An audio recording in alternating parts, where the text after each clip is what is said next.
Might to wet my whistle quickly. Yeah, definitely. Yeah, definitely.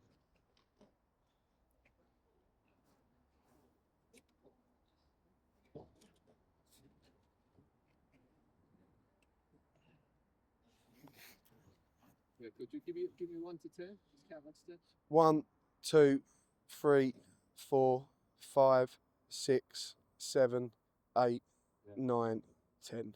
brilliant. Yeah, brilliant. Yeah, okay. So we're rolling. I mean, I guess first of all, you could just tell me who you are. My name's Ian Stokes. 34 years old.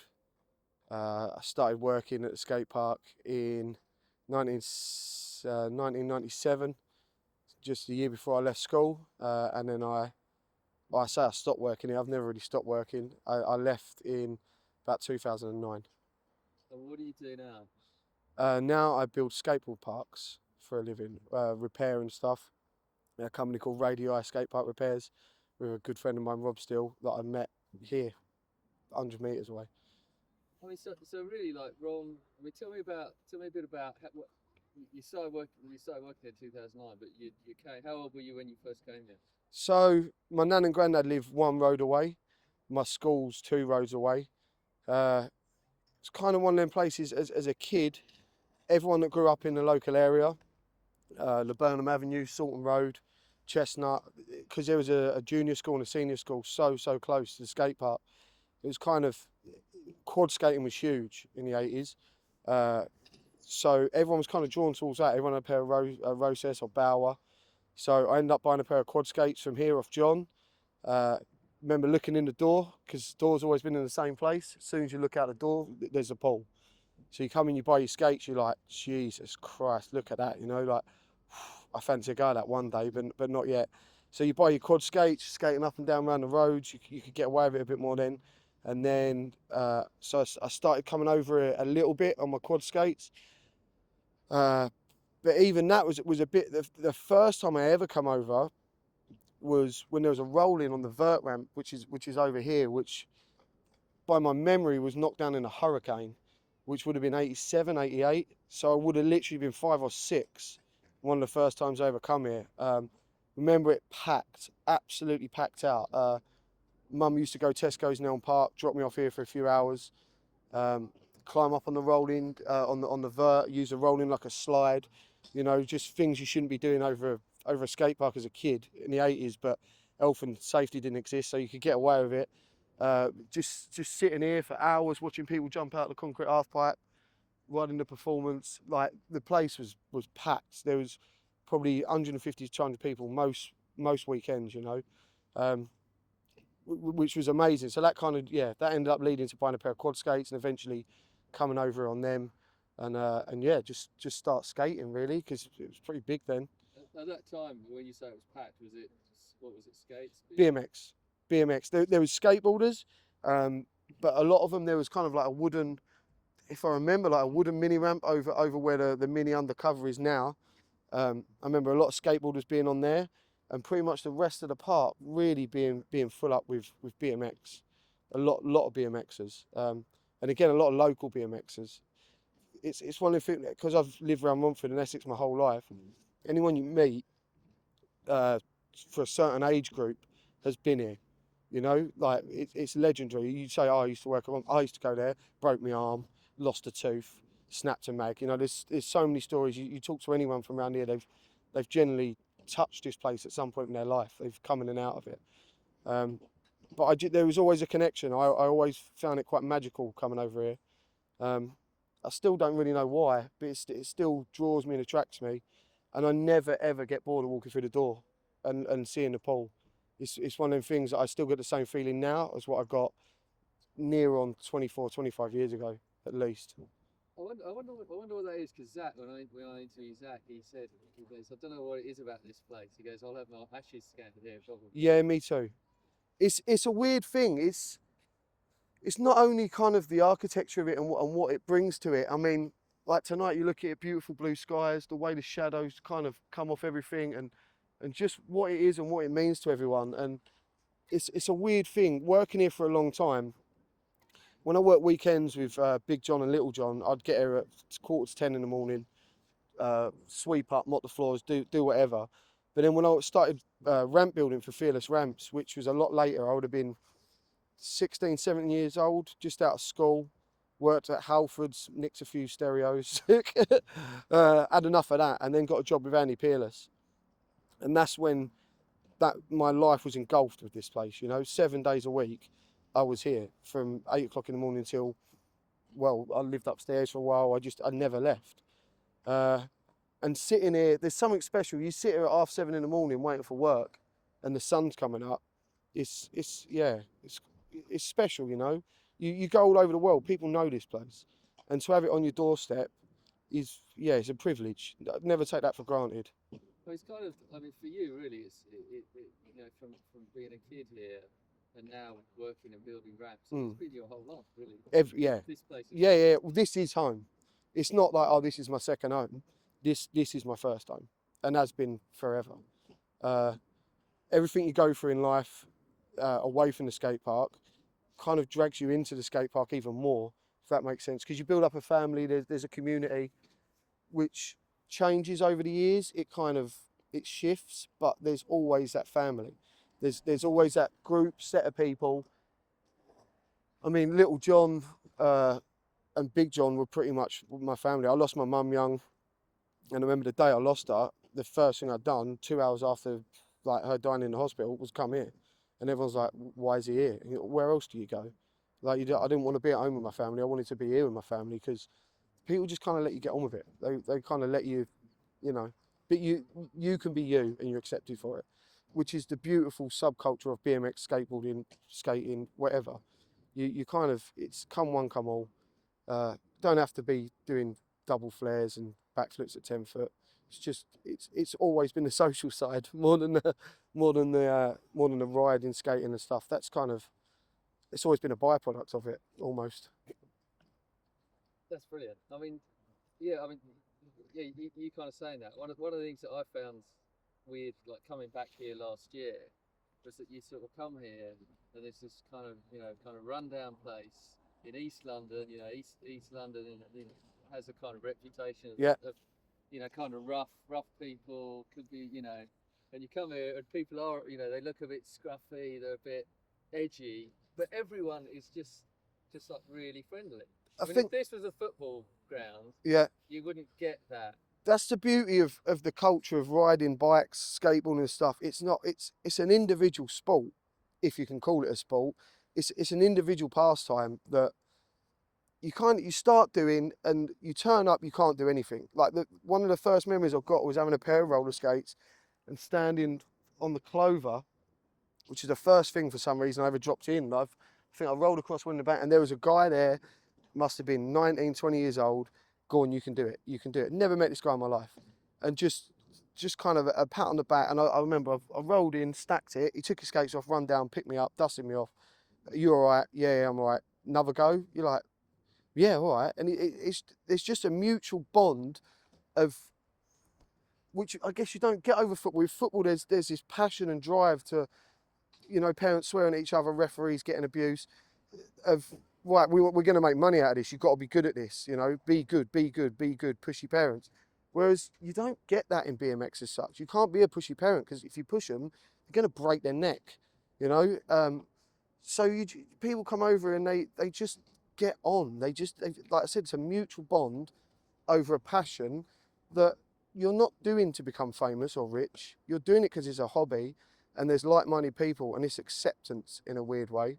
An acceptance of which doesn't happen in a lot of other physical outdoor activities. I don't think. It's a really nice thing. I mean, the spiritual way of it, if you can kind of talk, it is a bit like church, but let's not get too into God. There's less judgmental people at a skate park than there is in a church. You know what I mean? There's people who don't give a shit what you do for a job. They don't care how much money you got. There's a young kid that used to come here, Rom Valley Way. I can't remember his real name. Little Dan, real good skater. He came over with holes in his shoes, shredding. And one day we're all like, we can't handle him coming in with holes in his shoes. It's not like his mum and dad were skint. He was going skating. You're not putting a hole in another pair of shoes.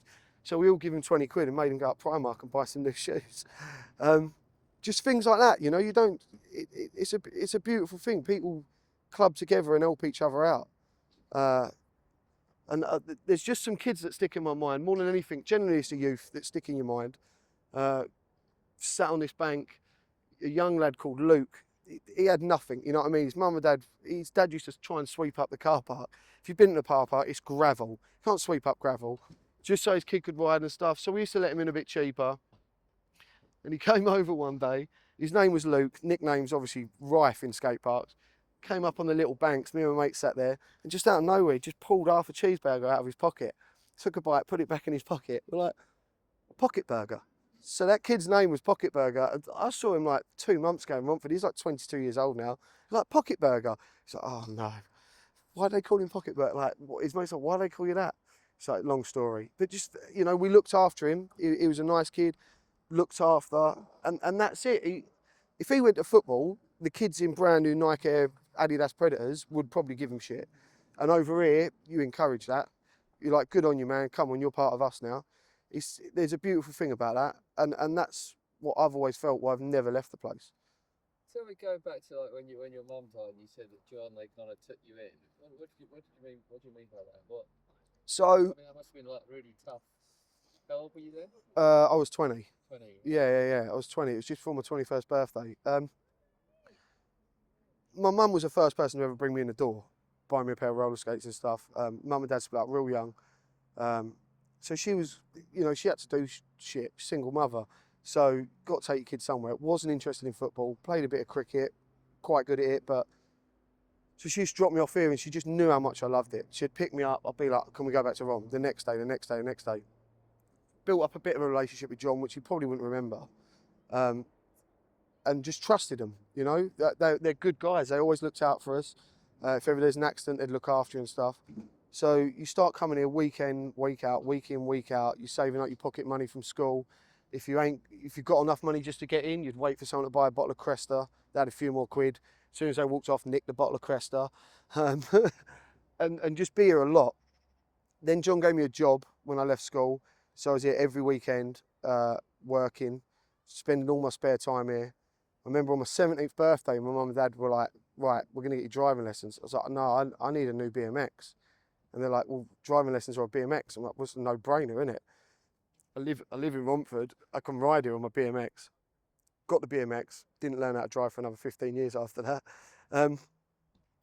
Got the BMX. Kept coming down here. And mum had a good relationship with them because they were looking after me, giving me good money for a 17-year-old, you know. And then she passed away within 3 days. Had a stroke, died. Like I said, I came down here 2 hours later. And Big John was here, and he's not a man of emotion, Big John, but his presence is something that I've not met in another man in my life. I don't think I will. And just instantly felt calm, safe, you know, looked after. And then his idea of kind of looking after you is like, right, fence needs building, crack on, because sitting there crying, it don't help. So started doing that. Me and Little John were doing it. Little John went to Thailand as we was halfway through it. Carried on building the fence. He carried on keeping me busy, keeping me in work, keeping me money. And eventually he knew I was having a hard time with my stepdad, so he let me live upstairs for a while. Just keeping an eye on me again. And Little John the same. Whenever he was back from Thailand, I'd pretty much live at his house. And just looked after me like one of their own. And always have till this day, which you can't forget that from someone. They had no reason to. I think it's just like anything, it's loyalty. They trusted me. They knew that I'd look after the place. It was always, I never wanted to let them down because of what they've done for me. So when you're 8, 9 years old and you walk in here and you're mucking around on a vert, and then you're 20, 21 and you get given a set of keys to the skate park that you've loved is a special thing, man. The day you give me them keys was just like, holy shit, I can go wrong whenever I want. I don't have to pay. I've got a set of keys to the skate park. When I left school, what do you want to do? I want to work in a skate park. It's not a proper job. What's a proper job? Like, what, grow up and be an adult? Fuck that. To get to what? Grow up and be an adult for what? To stop having fun, look older. I mean, I don't look young, but and exactly that, you know, I didn't want to grow up. I wanted to be Peter Pan, and this was Never Neverland, and still is. So, you know, I thank them every day for what they've done and the fact they trust me, and that they're good dudes, man. Big John got this place in '78. It'd been open 6 months, was going bankrupt, was going to shut. He walked in the door, sacked everyone, took over, got his own staff. He's still here now, 2016. It's unheard of, man. And he didn't even skateboard, Big John, you know what I mean? Unheard of. I mean, so you've seen like over the years that you've like seen like the you know hundreds of people go down, come back up a bit, and I mean, like now, what do you think the state is now of where? It's a double-edged sword. It's saturation of skate parks, too many of them, which is a good thing because it gets kids into the sport, but it's history, which, again, without going far too deep into everything, nowadays history gets forgotten about. Music, you know, the arts, crafts, and it's one of them. It's an art form to a degree. It's not a sport. You know what I mean? It's, you kick a football, you can kick a football well or badly. Skateboarding, everyone's got a different style, different approach. You know, there's not a rule book. You're not going to go to FIFA and get a coaching badge for it. There's no such thing. And the fact that a lot of kids buy iTunes, like internet, everything's easy now. It's there. Walk down to your local park, there's a skate park there. When 10 years ago even, we'd have a day off and go, let's not ride Rom Skate, let's go somewhere else. There'd be like two parks. And they're shit. So it's the saturation of parks kills it a bit because you can go anywhere. There's some good free parks. Vicky Park in London, Clissold's. They're all good places, but it ain't got the history. It's not got the feel of here, and it needs kids to get here. You know, it's kind of getting forgotten about a bit. Do you think though, because in fact you got to pay to come in, you got to go through a doorway, it's not all open, that it creates this kind of community? Yeah, People? it's policed. It's policed, and because of that, I say there's no trouble. the trouble that's ever been here has always been nipped in the bud, which is a weird thing growing up because I was in charge at 17 years old. I was left. Big John would walk out at 2 o'clock in the afternoon. I've got 50, 60 people out here. I'm 17, and somehow they'd listen to me. I used to have nightmares about people not leaving at 6 o'clock and stuff like that, but they'd listen. It was always firm but fair. I'd always be super, super nice to the kids. You step out of line, you're gonna get shit. There was a kid once that he went to school with another kid who was a bit special, if I can say that. Went to ride down the bank, and I was looking out the door, and he held the back of his seat. Kid went straight over the bars. It's like 30 people in here. So I stopped the whole park, shouted. I was quite good at shouting, still am. Shouted everyone to stop. I was like, right, this kid over here is bullying someone. And everyone I was like, right, you're banned, walk of shame. So he walked from there, the concrete car park, to the door. I was like, everyone boo him. It was like a coliseum. Everyone was like, boo, boo. Out he went, head down. You know, no violence, just a little bit of humility, a little bit of embarrassment. And his mum came down and started, my boy won this, and I'm like, look, no one punched him, no one hurt him, but he's a bully, and I ain't having it here. If he comes and apologises to the kid, he's welcome back in any time. And he did, and the mum was pretty gracious about it, and he was a good kid after that. Angry kid as well. Have you met Angry Kid? He comes down here, glasses, purple helmet. He's down here, he'll probably be down here tonight at some point. He used to come over, like, horrible kid, man. I was walking home one night up by the YMCA. I was like, all right, Angry. He threw a copy of Auto Trader at me and spat at me. And I'm like, what the hell is that about? Like, he's only like 2 years younger than me. So I was like, I'll let it go. He's going to turn up. Told Big John, he walked in. Big John's like, we're going to let him in? I was like, oh yeah, let him in. Charged him his money in. He went to the garage, bought, must have been 30 boxes of eggs, or individual eggs, 2 packs of flour, filled up 2 fire buckets full of water. And just so happened, the universes collided, and he hit his shin. And he went and sat on the bench outside the door. I called all the kids, and I was like, cake him. So everyone had an egg each, everyone had flour, and we literally turned him into a cake. There's a photo of it somewhere, we'll have to find it. Just standing there like, what the hell? And he went home. I was playing on my drums out the back. Chris Nunn comes out, he's like, Angry Kid's dad's outside. I'm like, all right, let's have a chat with him. The geezer must be 6'7". I walked out, I was just like, oh shit. Like, I'm a dead man. Explained it to him. They're getting absolutely cool. He came back in the next day. Honestly, out of all the kids, he's probably one of my favourite guys that comes over now. Again, just Rom justice, tough justice, rough justice. You know, and I felt that was my position. I wasn't a school teacher. I worked to, week in, week out. I could take away from them what they loved. If you don't behave yourself, if you're not respectful, if you don't say please and thank you, if you're horrible to someone else, you're gone. You're not part of our family. Yeah, it goes a lot further than a bit. It's, spirit, nature, politeness, manners, things you need to be taught in life that you get taught here more than anywhere by people and the concrete. Yeah, tell me about that, like the Rom Rash. Tell me a bit about Rom Rash and what you've seen, some of the things you've seen here. Right, Rom Rash. I don't know what it was like back in the day. It must have been a lot smoother back then, but now it's kind of like ballast. It's rough mixed concrete. There's holes in it. If you go down at Rom, you stay down. You know what I mean? You get the littlest mark, and it will literally just sandpaper off your face. We've had some of the biggest pros in the world come over here, be like, can't wait to ride it, and then shit out. I remember the first time Ruben Alicantara and that lot came here, it ended up being amazing, but just kind of sat out. I think, again, it's a bit overpowering. You see it, you're like, if I go down in that, man, I'm dead. Load of other pros come in, just rode the wood. Some of the worst ones I've seen, Jesus.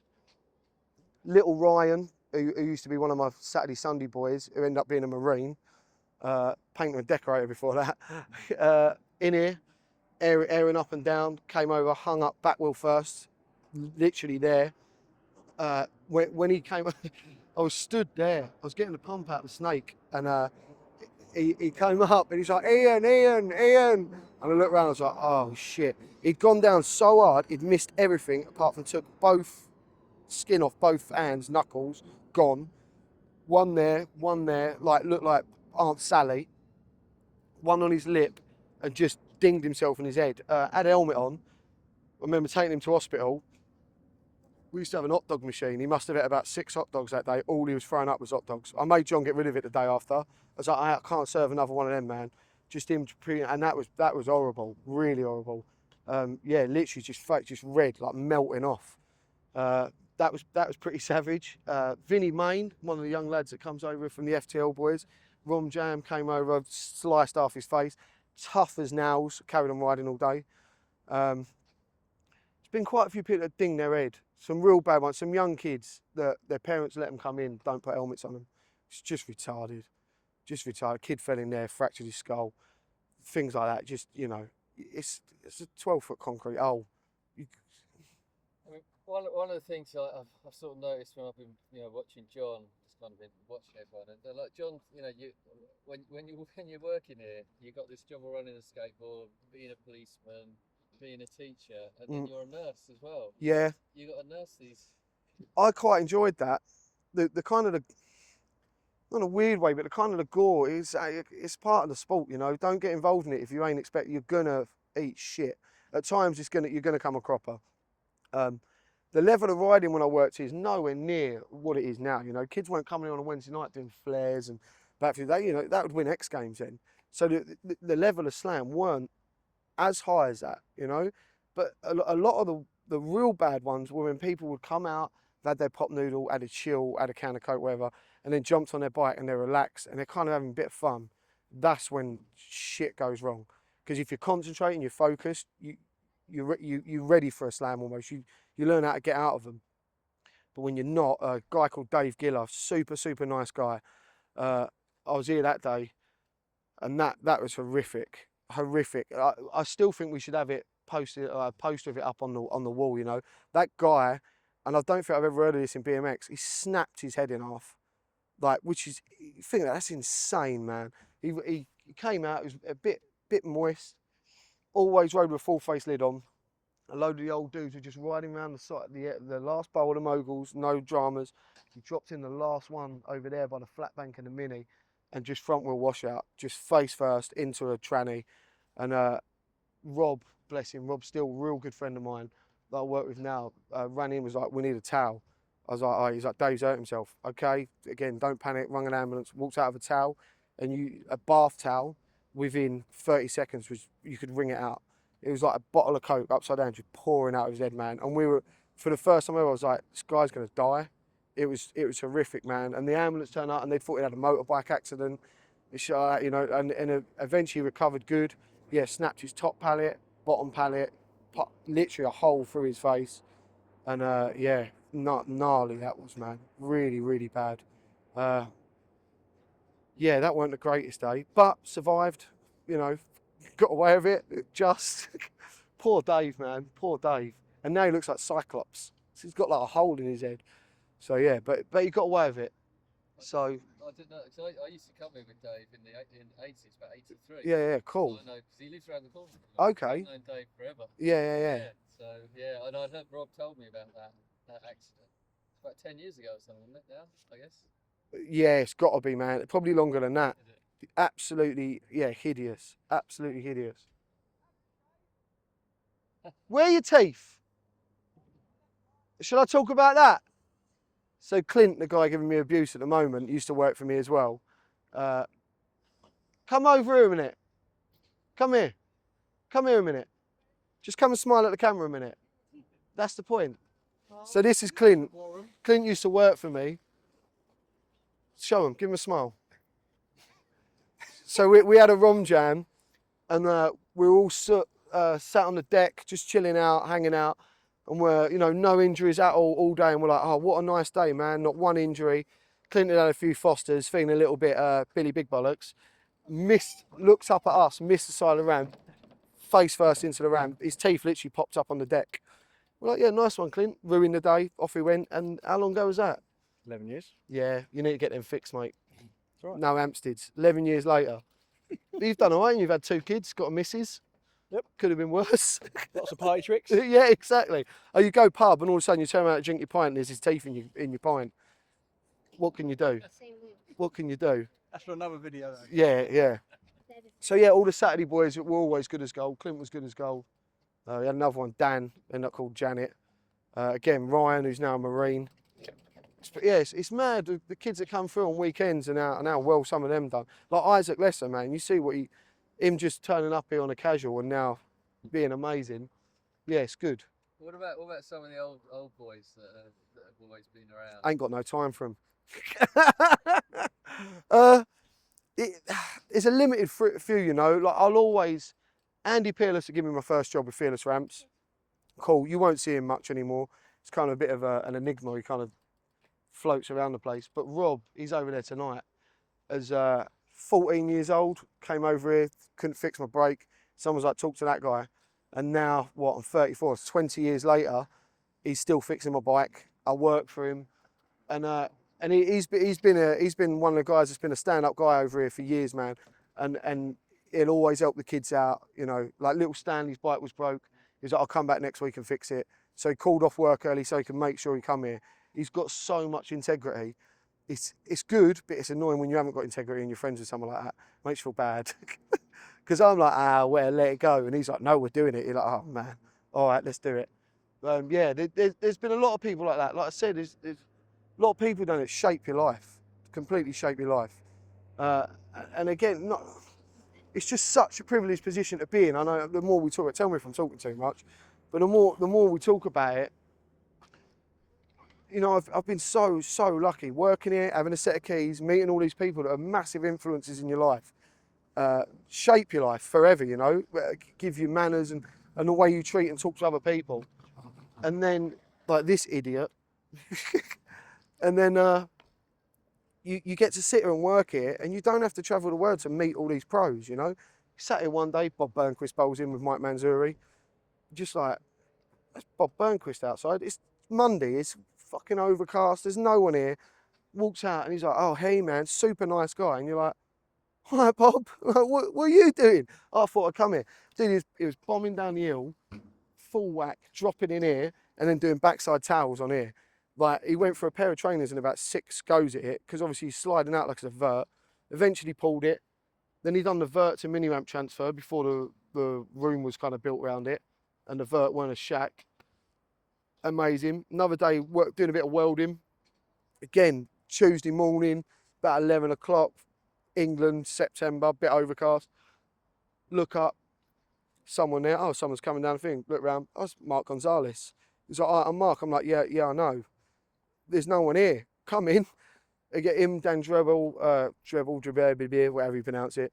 them guys just shredding all day. It's like you get to see the elite of the sport coming to where you've been brought up round the corner that you've got keys for.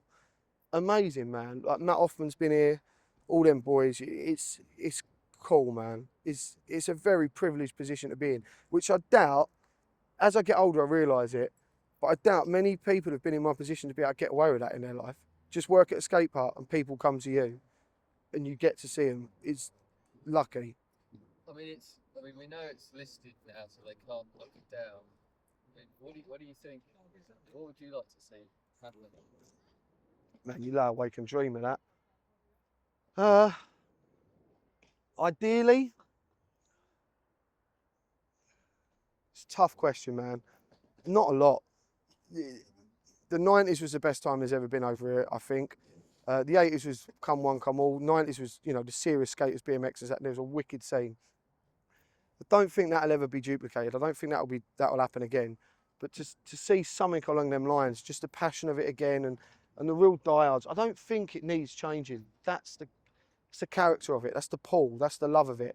I don't want it modernising, re-skimmed, all that. Nah, a dome over it. Nah, the point is there's weather. The point is when it's pissing down we have a skid contest. You know, that it's England, man. It ain't California. I kind of like that about it. The one thing I wish, it just got just a little bit of an injection for cash, just to sort the building out, make it a bit more accommodating.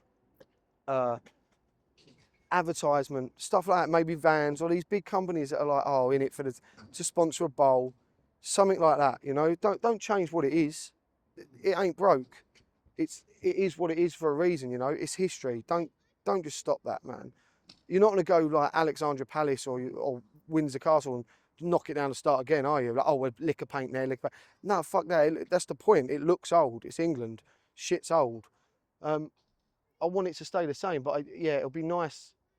It'd be nice just for people to get encouraged into the sport again, and you know, come here, so more of us can have a community, and we can. I need more people to abuse. I'm running out. Yeah, I mean, yeah, brilliant. Like, unless you can think of anything else. That's pretty much it. I mean, I wrote some things down, but I mean, it's not. You've got a year or so till you finish this, isn't you? Yeah. So yeah. I mean, you're probably thinking of something else, and you're yeah. Yeah, what about that? I mean, I could sit here, and I know I've probably chewed your ear off already. I could sit here all day. Yeah. Because I've obviously Well, that's why I wanted to get to talk to you, because you've got so much kind of passion. Yeah. Well, everyone has that I spoke Of course. to, really, you know, and it's. So far, I guess most people you spoke to have kind of been the people that come here as punters, and I wasn't here for a punter very long before I was like, I want a piece of that, and it's hard now because there's not a lot of kids coming in going, like John's like, right, dig the drains out. Man, that's a shit job putting your hand down that drain with like 20 years worth of shit and stuff, and I'm like, all right, and you ain't got kids doing that as much now because their mum and dad drop them in the door, there's 20 quid.